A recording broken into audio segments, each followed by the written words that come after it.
스피릿에 대해서 다뤄달라는 요청이 굉장히 많았어요. 예. 스피릿을 디테일하게 소개해 주실 수 있으실까요? 네, 알겠습니다. 일단은 지금 보시는 것처럼 이 에스프레소 머신도 노출되어 있는 포화그룹 패드를 가지고 있습니다. 스피릿 2그룹 모델이고요. 2그룹이기 때문에 각각 2개의 게이지가 달려 있고요. 그리고 이쪽에 있는 이 레버 방식이 바로 추출 버튼이라고 생각을 하면 됩니다. 통상적으로 키스반더 웨스턴을 그냥 말 그대로 세팅이 안 되는 머신이라고 생각할 수도 있는데 그것이 아니고 여기 있는 똑딱이 버튼을 이용해서 1번, 2번 두 가지의 물량을 세팅할 수 있습니다. 그리고 이쪽에 있는 버튼을 통해서 프리 버튼으로 쓸 수 있고요. 그래서 이 레버는 내가 세팅해 놓은 1번 값과 2번 값 이렇게 해서 추출을 하게 되었을 경우에 정해진 물량이 딱딱딱 유량에 맞춰서 떨어지게 되는 것이죠. 그리고 지금 보시면 이쪽에 있는 스팀 한드는 스팀을 작동을 하게 되면 이 위쪽에 있는 이 레버를 통해서 스팀 압력을 컨트롤할 수 있습니다.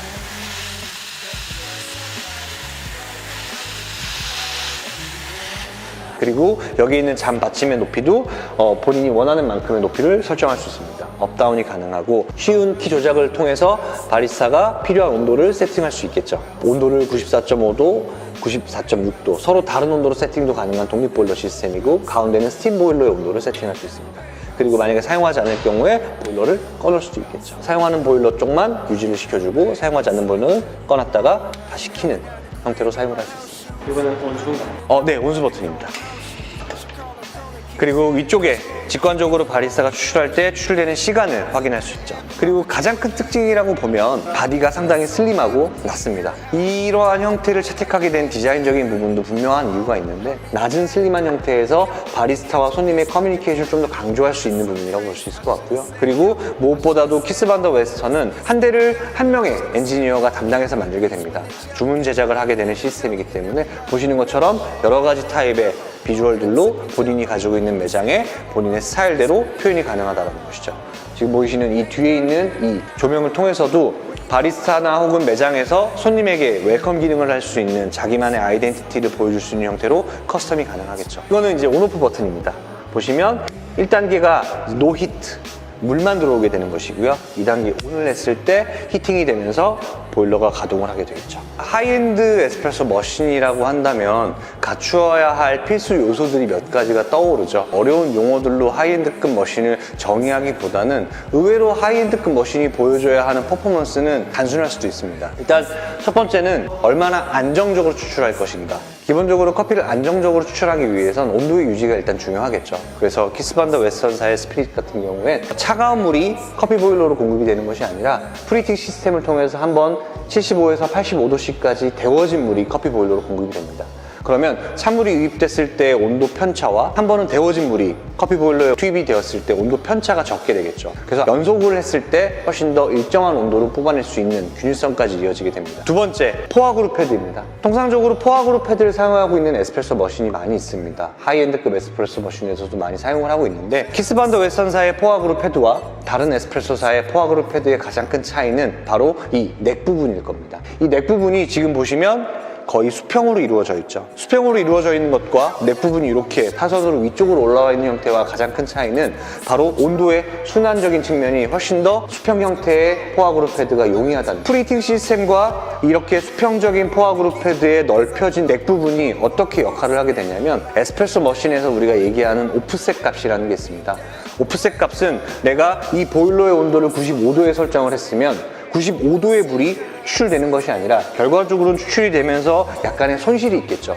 그래서 이 추출되는 물의 온도와 설정되어 있는 물의 온도가 상이한 그 차이를 오프셋 값이라고 표현을 하는데 이 오프셋 값이 얼마나 적냐가 실질적으로 바리스타가 세팅을 하는데 굳이 계산하지 않아도 될 변수들을 제거해 주겠죠. 그래서 이 키스반더 웨스턴사는 앞서 말씀드렸던 프리히팅 시스템, 그리고 두 번째 포화그룹 패드의 넥 부분이 넓은 것, 거기에 PID 시스템까지 적용을 함으로 인해서 이 오프셋 값을 극도로 줄였습니다. 만약에 오프셋 값이 크게 된다면 설정한 온도값과 실제 추출되는 온도값이 차이가 있기 때문에 그것까지 고려해서 세팅을 해야 된다는 어려움이 있겠죠. 그리고 키스반더 웨스턴 같은 경우에는 프리인퓨전 기능을 가지고 있습니다. 그래서 프리인퓨전 같은 경우에는 아까 말씀드렸던 것처럼 프리히팅이 돼서 들어오는 물이 결국에는 이 포화그룹 패드를 순환을 하면서 추출이 되지 않습니까? 이 긴 넥 부분만큼 긴 관이 들어가게 됩니다. 그래서 자연스럽게 물이 저압으로 나오면서 압력이 차고 그 압력이 찬 물이 결과적으로 추출까지 이루어지는 형태. 그래서 자연스럽게 인퓨전이 진행이 되는 형태의 에스프레소 머신이라고 보시면 됩니다. 프리인퓨전을 세팅을 할 수가 있을까요?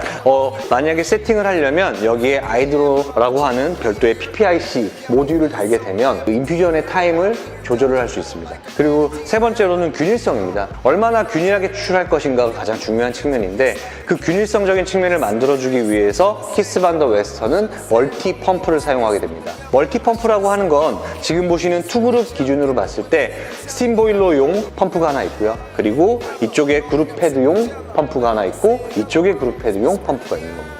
밑에 잠깐 제가 열어서 보여드리면 투그룹 기준으로 3개의 모터가 달려있죠. 그래서 각각의 개별 독립 펌프를 사용하게 됩니다. 하나의 단일 펌프를 통해서 추출을 하게 되면 2그룹, 3그룹일 경우에 한쪽에서 추출이 진행이 되었을 때 또 한쪽에서 추출을 한다면 압력이 분산되지 않습니까? 근데 멀티펌프를 이용하게 되면 각각 개별적으로 유압과 유량을 컨트롤할 수 있기 때문에 그러한 변수들을 좀 억제할 수 있다는 거죠. 또 하나, 거기에 맞춰서 별도의 개별 게이지가 달려 있습니다. 이쪽에 그룹 패드용 게이지 하나, 이쪽에도 그룹 패드용 게이지 하나. 이렇게 각각의 게이지를 통해서 우리가 시각적으로 압력을 정확하게 체크를 할 수 있고 압력의 변화하는 것들을 볼 수 있다는 거죠. 그래서 이 멀티 펌프와 독립 보일러 그리고 각각의 인터페이스들 시간을 볼 수 있는 것, 그 다음에 별도의 압력을 체크할 수 있는 게이지, 이렇게 각각 개별적으로 온도를 보정을 하거나 조절할 수 있는 인터페이스들이 다 달려있기 때문에 궁금한 게 있는데 네. 스팀 펌프가 따로 달려있을 때 좋은 점이 없어요? 일단은 스팀 펌프라고 하는 건 우리가 물을 끓여서 수증기를 보관해 놓는 곳이 스팀 보일러지 않습니까? 근데 기본적으로 물을 계속 가열하다 보면 당연히 물이 증발을 해서 물 양 자체가 적어지게 됩니다. 그랬을 때 센서가 작동하면서 물을 자연스럽게 오토 필링을 하게 되는데 이때 만약에 커피 보일러의 펌프와 연결이 되어 있다면 추출하면서 이쪽에서도 물을 땡긴다. 그럼 마찬가지로 단일 펌프일 경우에 압력이 분산이 되는 거겠죠. 그렇기 때문에 키스 반 더 웨스턴은 스팀 보일러용 펌프와 각각 개별 그룹마다의 보일러를 별도로 두게 되는 것이죠. 앞서 말씀드렸던 것처럼 얘가 가지고 있는 세 가지 안정성과 균일성 그리고 퓨린퓨전이 기능이 기본적으로 여러 가지 변수들을 계산하면서 추출하는 것이 아니라 뭐 가변한 머신이라든지 유량을 컨트롤하는 장비는 아니기 때문에 항상 일정하게 커피를 추출해내주는 장비, 그렇게 접근을 하셔서 생각을 하시는 게 좋습니다. 예를 들어서 우리가 러시타임에 정말 바쁜 오피스 매장 같은 경우에 시간 단위에 거의 뭐 100잔 이상을 뽑아내는 경우가 많이 있지 않습니까? 그러한 환경에서 이 머신은 정말 힘을 발휘할 수밖에 없겠죠. 프로 바리스타던 그렇지 않은 바리스타던 기본적으로 이 도직량이나 그라인딩에서 제대로 맞춰주고 탬핑을 해서 추출을 한다면 머신 자체의 변수를 없애주는 것이죠. 다인이 근무하는 환경에서 안정적인 추출을 해주는 가장 좋은 장비라고 저는 생각을 합니다. 그럼 일단 키스 반 더 웨스턴을 추출 한번 보여드릴까요?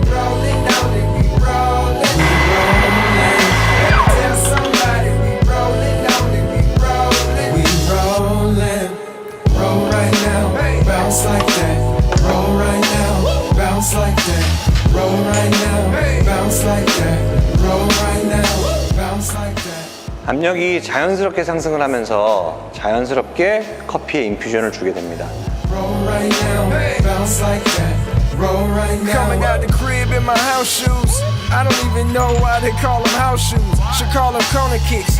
Cause you only kick it in them on. 그래서 저희가 직접 저희 수입하는 제품에 대해서 테스트를 전부 다 진행한다고 말씀을 드렸던 것처럼 키스 반 더 웨스턴도 자체적으로 테스트를 해봤습니다. 앞서 보여드렸던 페마이 61 레전드에 대비해서 얘는 10분이건 5분이건 1분이건 30초건 어떠한 환경에 놓인 상태라도 일정하게 추출을 해내는 그래프를 볼 수가 있을 겁니다. 지금까지 장점을 많이 말씀해 주셨는데 네. 유저들이 좀 유의해야 될 스피릿만의 단점이 있다면 뭐가 있을까요? 일단은 애초에 설치할 때 환경을 잘 맞춰놔야 합니다. 기본적으로 멀티펌프와 독립보일러 시스템들을 가지고 있기 때문에 다른 에스프레소 머신 대비 전력량이 좀 많이 필요로 합니다. 그리고 두 번째는 멀티펌프를 별도로 비치해야 할 이러한 하부 혹은 측면 혹은 어떠한 별도의 공간을 통해서 멀티펌프가 들어가야 될 공간을 만들어 주셔야 된다는 것. 그래서 에스프레소 머신 바로 밑에다 테이블 냉장고를 놓거나 했을 경우에 이 머신은 그러한 환경에서는 설치가 좀 어렵고, 그래서 이러한 사전에 설치되는 환경,